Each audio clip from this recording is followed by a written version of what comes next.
이어서 날씨 정보입니다. 오늘은 어제에 이어 무더운 날씨를 보이겠습니다. 장마전선이 북상하면서 제주도에는 내일 오후부터 비가 내릴 전망입니다.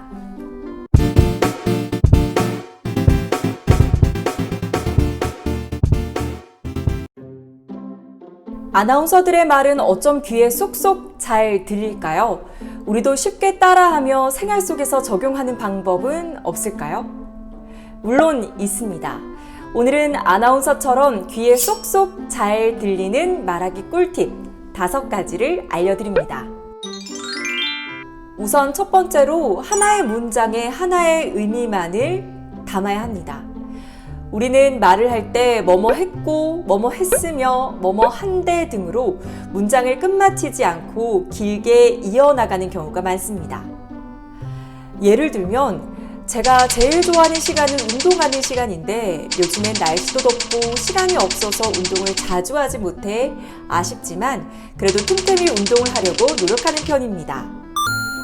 제가 제일 좋아하는 시간은 운동을 하는 시간입니다. 요즘엔 날씨도 덥고 시간도 없어서 운동을 자주 하지 못해 아쉬워요. 그래도 틈틈이 운동을 하려고 노력을 하는 편입니다. 한 문장에 하나의 의미만을 담아 간결하게 이야기를 하면 우선 듣는 사람이 말하는 내용을 이해하기 쉽습니다. 또 원고 없이 즉흥적으로 이야기를 하다 보면 맥락을 잃고 배가 산으로 가버리는 경우가 있는데요.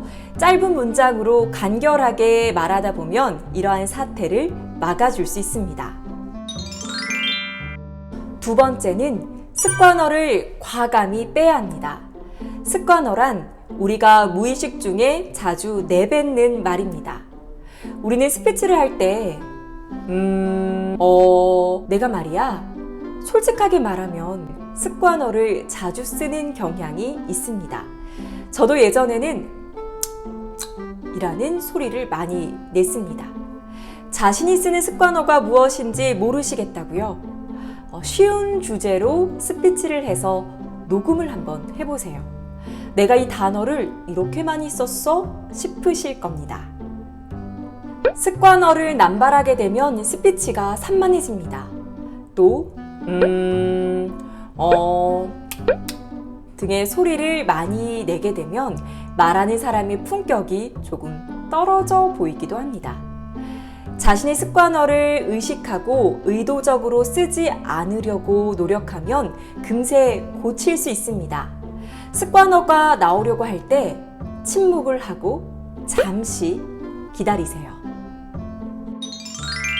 세 번째, 강조법 전략을 쓰는 것입니다. 강조법이란 스피치를 할 때 내가 중요하다고 생각하는 단어를 속도나 크기, 톤의 변화를 주어서 말을 하는 것입니다. 예를 들면 내가 가장 잘하는 것은 스피치입니다.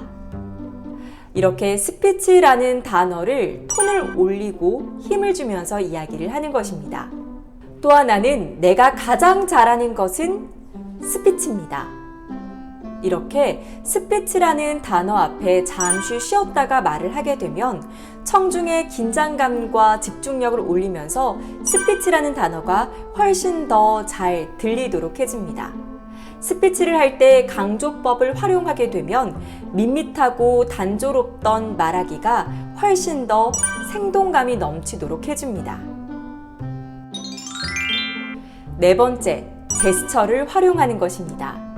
제스처란 말의 효과를 더하기 위해서 내는 몸짓입니다. 특히 발표를 할 때 제스처를 적극 활용하면 도움이 되는데요. 청중의 신뢰감과 집중력을 올려줍니다.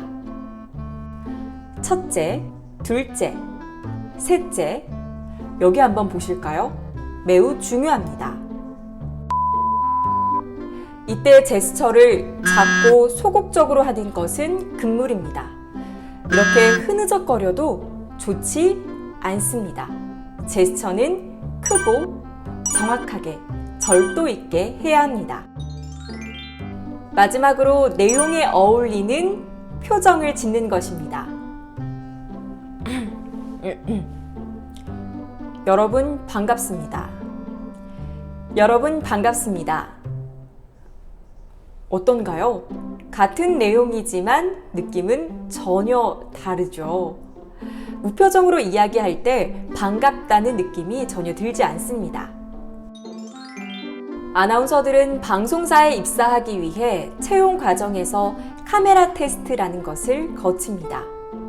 이 과정에서 아나운서로서 적합한 목소리인가, 전달력이 있는가, 호감 가는 인상인가 등을 평가받습니다. 이때 전달력은 목소리의 전달력뿐만이 아니라 표정 등과 같은 비언어적인 요소의 전달력도 포함됩니다. 자신의 휴대폰 카메라로 밝게 웃으며 셀카를 찍어보세요. 그리고 그 미소를 유지한 채 스피치를 해보시길 바랍니다. 처음엔 입꼬리가 잘 올라가지 않거나 입은 웃고 있는데 눈은 웃지 않는 등 어색한 모습을 발견하실 겁니다. 팔과 다리 등 자주 쓰는 근육이 발달하는 것처럼 표정 근육도 마찬가지입니다. 자신이 원하는 호감 가는 표정을 지으면서 자주 연습해 보시길 바랍니다. 단, 어렵고 힘든 이야기를 하는데 기계적으로 웃는 것은 금물. 나 힘들었어. 진정성이 떨어져 보입니다. 날 때부터 능숙하게 말을 잘 하는 사람은 드뭅니다. 현재 왕성하게 활동하고 있는 현직 아나운서들도 마찬가지입니다. 저도 역시 그렇고요. 이들은 어떻게 좋지 않은 말하기 습관들을 고쳤을까요? 자신의 말하는 모습을 촬영하고 모니터링합니다. 모니터링을 통해 좋지 않은 습관들을 적어가면서 하나, 둘 개선해 나가는 것입니다. 여러분도 말하기 습관을 개선하고 쏙쏙 들리는 말하기를 위해서 자신의 모습을 촬영해 보세요.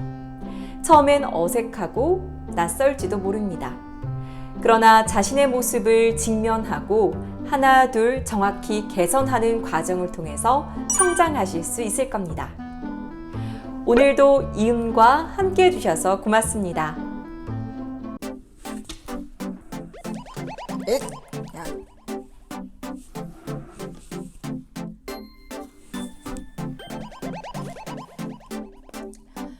흉식호흡의 흉자는